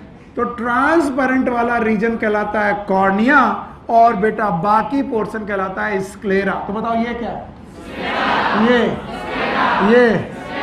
ये क्यों नहीं दिखाई पड़ेगी? क्योंकि ये हड्डी के अंदर, बोलो, ये ऑर्बिट के अंदर है। ओके, लेकिन फिर भी कुछ पोर्शन दिखाई पड़ेगा, व्हाइट व्हाइट दिखाई पड़ रहा है। That white portion is sclera. That is sclera. तो जो काला दिख रहा है that is not काला, that is transparent. बोलो ट्रांसपेरेंट। तो बोलते हैं सर कांच का कोई कलर नहीं है, तो कांच काला क्यों दिख रहा? तो मैंने कहा पीछे काली फिल्म है या काला पर्दा है। अगर पीछे पर्दा काला तो कांच काला, पीछे पर्दा नीला तो कांच नीला, हरा तो हरा, गुलाबी तो गुलाबी। तो भैया इसका कोई कलर नहीं है, ये ट्रांसपेरेंट मेम्ब्रेन है और इसका नाम है कॉर्निया। बोलो क्या नाम? कॉर्निया। तो बताओ कॉर्निया इज वस्कुलर की फाइब्रस? हाँ, फाइब्रस। मुझे इतना ही जवाब चाहिए, इसके अलावा कोई जवाब नहीं चाहिए। बोलो सबसे आखिरी लेयर का नाम? Fibrous layer. कैसी लेयर है? फाइब्रस। फाइब्रस लेयर का पोस्टीरियर 2/3 से ज्यादा पार्ट बोनी सॉकेट के बाहर के अंदर फिर बाहर है। बाहर वाला भी पोर्शन कुछ ओपेक और कुछ ट्रांसपेरेंट। जो ओपेक है उसका नाम स्क्लेरा। स्क्लेरा, ये रहा स्क्लेरा। तो आपकी आंख में जो बेटा सफेद सफेद दिखाई पड़ रहा है इट इज स्क्लेरा। ऊपर की तरफ सर ये क्या बनाई है? These are eyelid. आईलैसेस नहीं, आईलिड। और इनमें जो हेयर है ये आईलैसेस। अब आप लोग अपनी अपनी आंखों पे ध्यान दो, बाकी चीजें आ जाएंगी। देखो ये जो है ये क्या है? आईलिड। ऊपर वाली आईलिड, बाल उसके आईलैसेस। इन दोनों को खोलो, खुल गई। जैसे ही खोला एक सफेद सफेद बॉल दिखाई पड़ रही है, सफेद पोर्शन स्क्लेरा। और काला वाला काला क्यों बता रहा हूं? That is known as cornea. Cornea काली है कि ट्रांसपेरेंट? ट्रांसपेरेंट। और ट्रांसपेरेंट का कारण है कि इसके पीछे पर्दा क्या है? काला। पर्दा काला है। तो अभी तो मैंने एक ही स्टेप बढ़ाया है। तो बाहर लेयर, फिर से बोलो फाइब्रस। पक्का? अब आओ दूसरी लेयर वस्कुलर। बोलो फिर से बोलो। तो सेकेंड लेयर इज वस्कुलर। इतना ही बोलते रहोगे तुम्हारा बेड़ा पार है। दूसरी जो लेयर है इट इज वेस्कुलर और ये पीछे पोस्टीरियर 2/3 में बड़ी पतली है।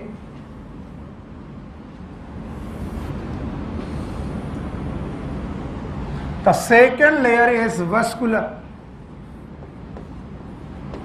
वेस्कुलर लेयर का मतलब होता है जिसमें ब्लड वेसल्स प्रेजेंट हो।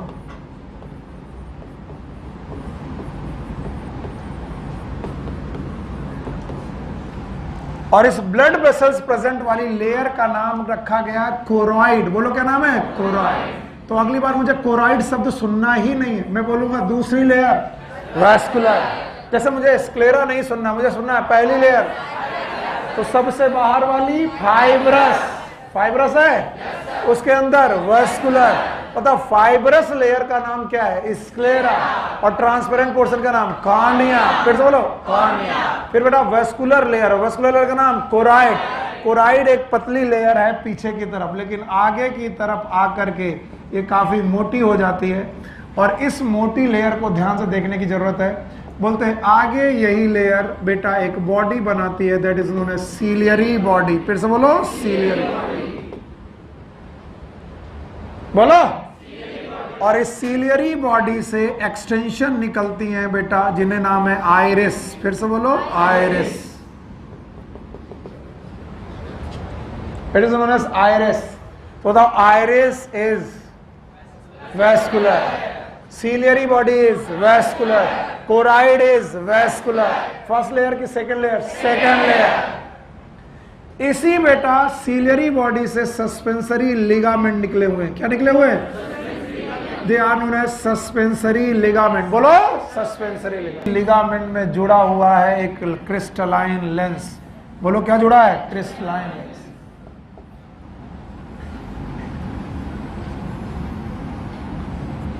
This is known as lens. मैंने कुछ नहीं किया, मैंने केवल स्कीम फॉलो की कि मैं पहली लेयर बनाऊंगा उसके बाद दूसरी लेयर बनाऊंगा, बस मैंने ये स्कीम फॉलो की, दैट्स इट। और कोई स्कीम ही नहीं फॉलो की मैंने। बोलो पहली लेयर कैसी थी? फाइब्रस। दूसरी वाली लेयर कैसी? वेस्कुलर। वेस्कुलर का नाम कोराइड। फिर से बोलो कोराइड। पोस्टीरियर 2/3 में थिक है कि थिन है? थिन। आगे जाकर के ये मोटी हो गई है। चलिए मैं इसी कलर से, जिस कलर से मैंने कलर बनाया उसी कलर से सारे चीजें लिख रहा हूं। ध्यान सुनो, बताइए इस पार्ट का नाम ciliary body. Thank you very much. Ciliary body. Ciliary body का एक्सटेंशन नाम बताओ? आइरिस। फिर से बोलो आइरिस। अब बताओ अगर मैं कॉर्निया को देखूं तो ट्रांसपेरेंट की बेटा कलरफुल, ट्रांसपेरेंट, लेकिन पीछे पर्दा आइरिस। अगर आइरिस काली तो कॉर्निया काले, आइरिस नीली तो कॉर्निया नीली। कुछ आंखें नीली होती हैं, कुछ बेटा काली होती हैं, कुछ ब्राउन होती हैं। ज्यादातर इंडियन दो ही कलर में निपट गए, काले और भूरे, और उनमें भी से 90% काले। तो बेटा काले होने का कारण है इनमें पिगमेंट, नाम है मेलानिन। बोलो क्या नाम? मेलानिन। तो इस वजह से ये आइरिस दिख रही है। इसके बाद ये सीलियरी बॉडी, और इस लिगामेंट का नाम प्लीज बोलिए सस्पेंसरी लिगामेंट।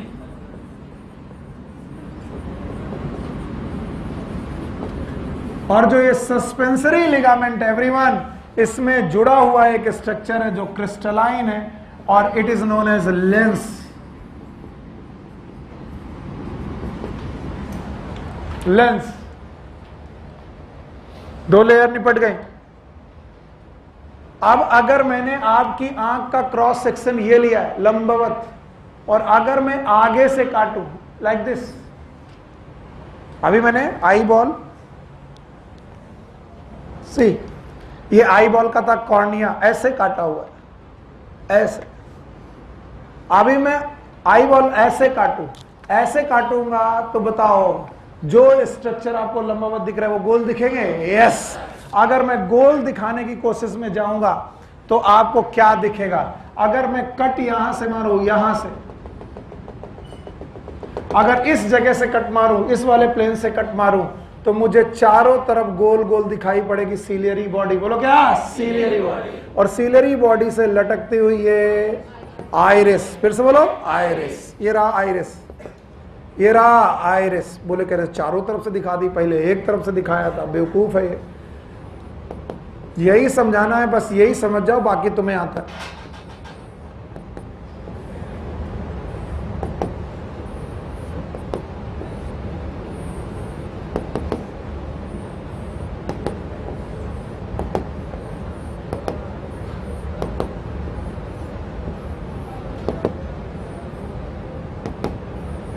अब बताओ ये जो स्ट्रक्चर बचा है, बोलो प्यूपिल। हाँ प्यूपिल। अगर मैं इसका क्रॉस सेक्शन ऐसे कट करूं तो ऊपर आइरिस, नीचे आइरिस, और ये वाला स्ट्रक्चर प्यूपिल नहीं आया। तो दूसरा दो आइरिस के बीच की जगह का नाम बोलो क्या कहलाएगा? Pupil. It is known as pupil. It is known as pupil. Sir नहीं समझ में आए नहीं सर, आप ऐसे कैसे काट रहे हो? अब आंख निकाल के तो काट के दिखा नहीं सकते।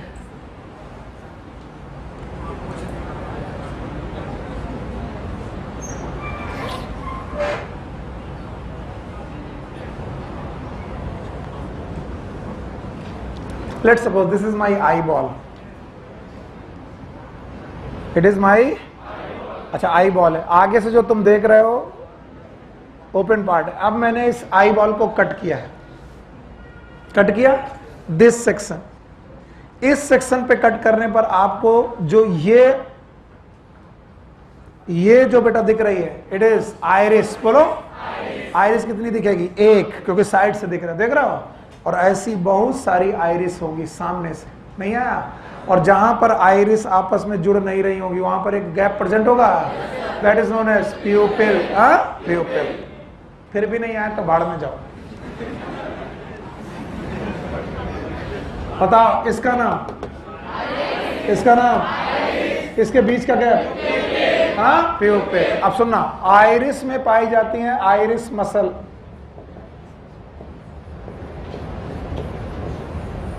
और आइरिस मसल अगर कॉन्ट्रैक्ट हो जाए तो आइरिस छोटी हो जाएगी। आइरिस मसल अगर कॉन्ट्रैक्ट हो जाए तो आइरिस छोटी हो जाएगी। तो प्यूपिल छोटा की बड़ा? बड़ा। और अगर आइरिस डायलेट हो जाए तो प्यूपिल छोटा। सर ये नहीं समझ में आया, फिर से। आइरिस मसल अगर कॉन्ट्रैक्ट हो जाए तो आइरिस छोटी, तो गैप बड़ा, और गैप बड़ा तो प्यूपिल बड़ा, बड़ा। और इसे बोलते हैं डायलेशन ऑफ प्यूपिल। बोलो।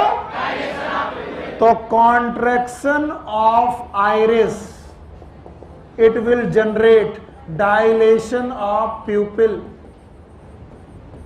ये शब्द समझी में नहीं आता लोगों को? आया?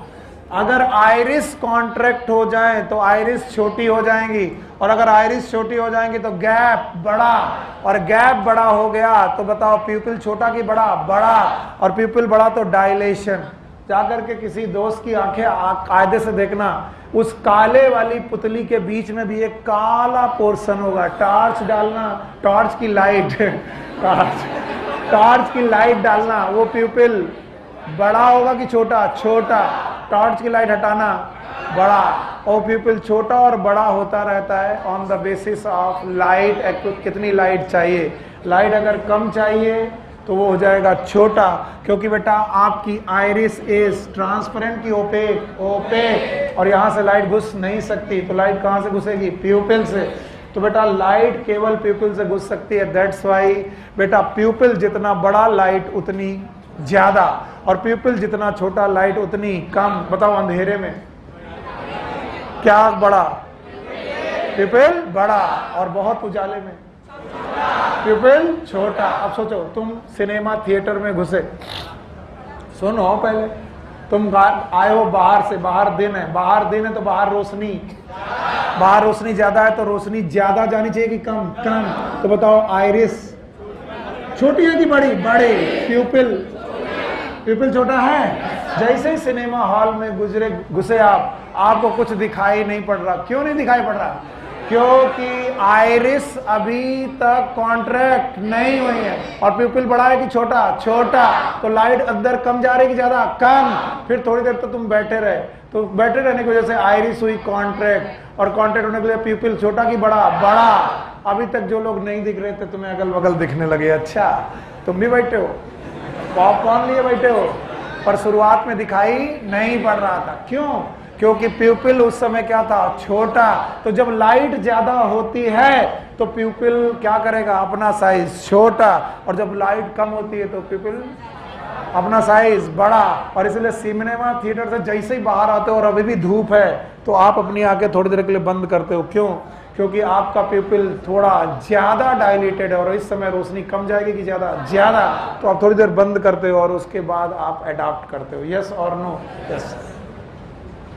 तो प्यूपिल छोटा और बड़ा इन आइरिस मसल की वजह से हो रहा। सुन लो बेटा, काम आएगा, जिंदगी में काम आएगा ये सब। बताओ, पहली लेयर फाइब्रस, पीछे की तरफ नाम है स्क्लेरा, आगे की तरफ कॉर्निया, दूसरी लेयर वेस्कुलर, हाँ वेस्कुलर लेयर पिगमेंटेड भी है। कैसी है? पिगमेंटेड। ये भी याद रखना, the vascular layer is pigmented also. अब ये पिगमेंट जैसा होगा आंख वैसी। अब इंडियन के आंख काली मतलब यहाँ है मेलेनिन, और चले जाओ बेटा अमेरिका वगैरह जगह में, वहां पर कैसी आंखें? लाल लाल नहीं यार, नीली नीली। तो they have the blue eyes, they have the green eyes और ब्लू नहीं। सौरभ कह रहे हमको तो सर संतरे वाला आई चाहिए, ना मिलेगा बाबू।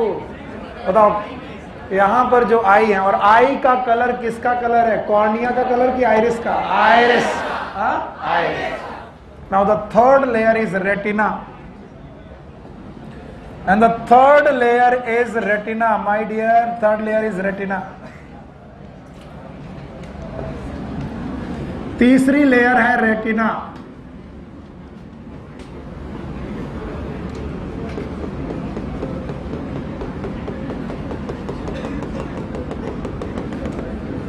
It is known as retina, and the retina is the layer of receptor and nerve. ना सुनो हमारा क्या जाता है। Even the retina have pigment, तो रेटिना की अपनी एक एपिथेलियम होती है जो कोराइड के साथ साथ चलती है, and it is also pigmented.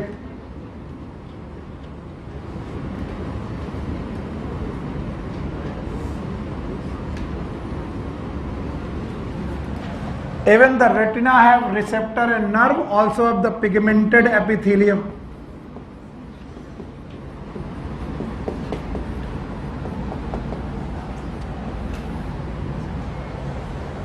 Pigmented epithelium. तो बताओ आई में कितनी लेयर? 3। पीछे वाली फाइब्रस, बीच वाली वेस्कुलर, अंदर वाली रेटिना, रेटिना। अब सुनना, लेंस और कॉर्निया के बीच में एक चैम्बर दिस, और लेंस और रेटिना के बीच में चैम्बर ये, और इन दोनों चैम्बर के अपने अलग अलग नाम। इस वाले चैम्बर का नाम है विट्रस चैम्बर, और इस विट्रस चैम्बर में भरा हुआ है जेल, और इसे बोलेंगे विट्रस ह्यूमर।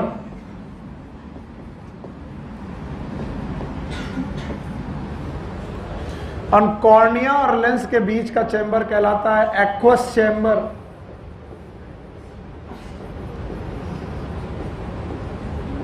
और यहां पर भरा हुआ है fluid known as aqueous humour.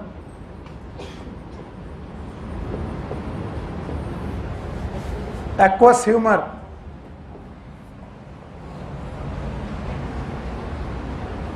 चलो आई में कितनी लेयर? तीनों बता पाओगे? बताना ही पड़ेगा। बोलो पहला सबसे बाहर फाइब्रस, पीछे स्क्लेरा है, आगे कॉर्निया। कौन है ओपेक? स्क्लेरा। और कौन है ट्रांसपेरेंट? कॉर्निया। बीच वाली लेयर याद है? नाम बताओ। कोराइड, वेस्कुलर है, पीछे कोराइड है, आगे स्वेल कर गई है। नाम बताओ। सीलियरी बॉडी, बोलो। सीलियरी बॉडी आगे एक्सटेंड की है, किसमें? आइरिस। फिलामेंट है, नाम बताओ। Suspensory filament. क्या निकला है? लेंस। पक्का। और तीसरी लेयर रेटिना। मैं जानबूझ करके आपके साथ ये ऐड करके तीसरी बार में आपको रेटिना पढ़ाने की कोशिश में हूं। अगर रेटिना समझ में ना आई बाबू, तो तुम चाहे कितना भी आई समझ लो, तुमको कुछ ना आएगा। बाकी तुम हाँ हाँ ही करते रहोगे और कुछ नहीं कर पाओगे।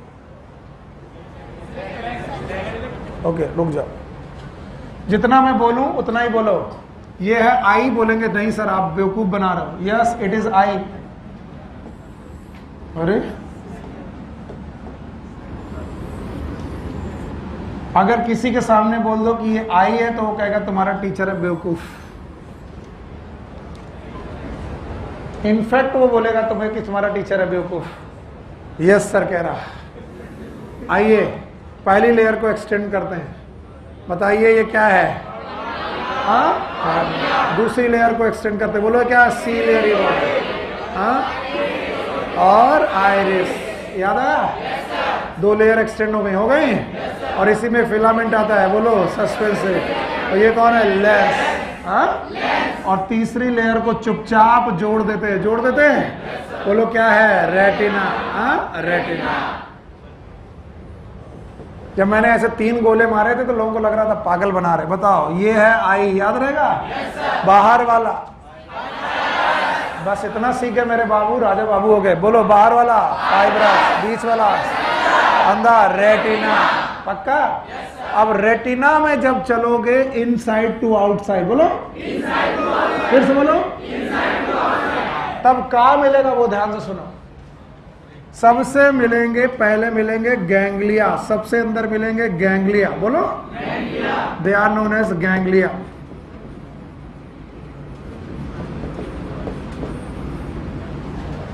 गैंग्लिया के बाद मिलेंगी बाइपोलर नर्व। कई सालों से पढ़ा रहा हूं, सबसे कंफ्यूजिंग पार्ट यही है, इसलिए सुन लो बेटा, शायद काम आ जाए। बाइपोलर नर्व,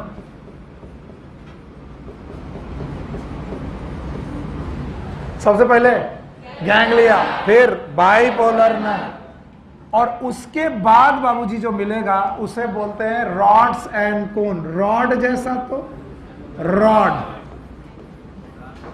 और कोन जैसा तो कोन। रॉड एंड कोन्स, मैंने केवल रे डायग्राम बनाए हैं। सो ये रॉड और कोन्स जो हैं, they are known as photo receptor.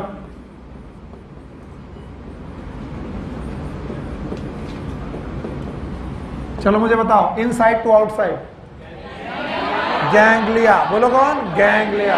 फिर से बोलो, फिर फोटो रिसेप्टर। याद रखना, अब जो लोग सीख पाएंगे वो अच्छी तरीके से जान पाएंगे, नहीं तो बेटा फिर आपकी मर्जी। लाइट आई सामने से, किससे निकली? कॉर्निया। आइरिस से निकल, अच्छा, फिर निकली प्यूपिल से, कहां गई? लेंस। तो लेंस से निकलते वक्त बेटा ये पहुंची, लेंस क्रॉस करके कहां पहुंची? एक्वास ह्यूमर की विट्रस? विट्रस ह्यूमर पहुंची, और विट्रस ह्यूमर पहुंची होगी तो सबसे पहले कहां गई होगी? रेटिना। फिर से बोलो, तो बताओ रेटिना में सबसे पहले क्या पढ़ा होगा? गैंग्लिया पे रुकी नहीं, फिर बाइपोलर, और फिर कोन्स एंड रॉड। बस यही सीख लो तो मजा आ जाए। क्या बात कर रहे हो, उल्टा पढ़ा रहे हो। इनफैक्ट यही है, लाइट जब घुसी कॉर्निया, प्यूपिल, लेंस, विट्रस ह्यूमर, और जैसे बेटा पड़ी रेटिना में, तो रेटिना की खुद की कितनी लेयर? 3। पहला गैंग्लिया, फिर इसको रिसीव किसने किया? गैंग्लिया ने। किसने? फोटो रिसेप्टर ने। मेरे बच्चे मेरा साथ दो, फोटो रिसेप्टर ने इस लाइट को रिसीव किया, और लाइट को रिसीव करने के बाद स्टिमुलस जनरेट किया। क्या जनरेट किया? स्टिमुलस। और ये स्टिमुलस दिया बाइपोलर नर्व को। बोलो, बाइपोलर नर्व ने दिया गैंग्लिया को। बोलो कौन? गैंग्लिया। और गैंग्लिया ने अगेन नर्व फाइबर निकाले, क्योंकि ganglia is the group of cyton. फिर से बोलो, और ये बहुत सारे नर्व फाइबर जुड़ के बनाए ऑप्टिक नर्व। बोलो क्या नाम? ऑप्टिक। और वो ऑप्टिक नर्व आई बॉल को छोड़कर बाहर निकली, और जिस जगह से निकली बाबू, उस जगह का नाम है ब्लाइंड स्पॉट। फिर से बोलो, ब्लाइंड स्पॉट। यकीन के साथ मैं कह सकता हूं तुम्हें कुछ समझ में नहीं आया। अरे अब मैं यहां बना रहा हूं, अब मुझे यकीन है कि तुम सीख लोगे रेटिना को। चलो, अगर मैं रेटिना बनाऊं, और ऐसे बनाना नहीं चाहिए, कोई टीचर नहीं इतना रिस्क लेता, लेकिन मैं ले रहा हूं। मान लो ये तीसरी लेयर बेटा रेटिना है, तो सबसे पहले गैंग्लिया। गैंग्लिया। सर ये रेटिना है, सर आपने रेटिना बना दी, मैं थोड़ा बड़ी बना रहा हूं। ये रहा गैंग्लिया, याद रहेगा? अच्छा बताओ, ये वाला बाइपोलर नर्व। फिर से बोलो, और ये क्या है? Rod and cone. Rod and कोन। बताओ कहां पर पहुंचा? रॉड एंड कोन। पीछे पिगमेंटेड एपिथेलियम। बताओ रेटिना में अपनी पिगमेंटेड एपिथेलियम थी, तो जो लाइट गई है वो पिगमेंटेड एपिथेलियम में रुक गई, और पिगमेंटेड एपिथेलियम के पीछे कौन है? कोराइड। फिर से बोलो, तो लाइट आगे जाएगी कि नहीं जाएगी? नहीं जाएगी। तो पकड़ी किसके द्वारा जा रहा है? रॉड और कोन। किसने मैसेज दिया? बोलो, किसने मैसेज दिया? रॉड एंड कोन किसने? बाइपोलर। और बाइपोलर से बेटा गैंग्लिया, और गैंग्लिया से क्या निकली? नर्व। बताओ इधर की गैंग्लिया से भी क्या निकले, नर्व, और बहुत सारी नर्व के फाइबर एक साथ इस पूरी के पूरे आई बॉल को छोड़े, जिस जगह से छोड़े उसका नाम ब्लाइंड स्पॉट। यहाँ तो बिल्कुल ही नहीं समझ में आएगा, समझ में वही आएगा। पीछे कैसे जाए, इससे चलो, इससे चल रहा है, वहीं समझ में आएगा। यहाँ तो मैंने केवल आपका तरीका बनाया। अब बताओ, अगर मैं बोलूं कि एक पोस्टीरियर पोल के पास से यहां से एक नर्व फाइबर का ट्रैक्ट निकल रहा है और वो नर्व फाइबर का ट्रैक्ट गैंग्लियन सेल से होकर के निकला है, तो जिस जगह से वो नर्व फाइबर का ट्रैक्ट निकल रहा है उसका नाम ब्लाइंड स्पॉट। फिर से बोलो। और बताओ जो नर्व निकल रही है कौन सी क्रेनियल नर्व है, पता नहीं, पहली, दूसरी की आठवीं?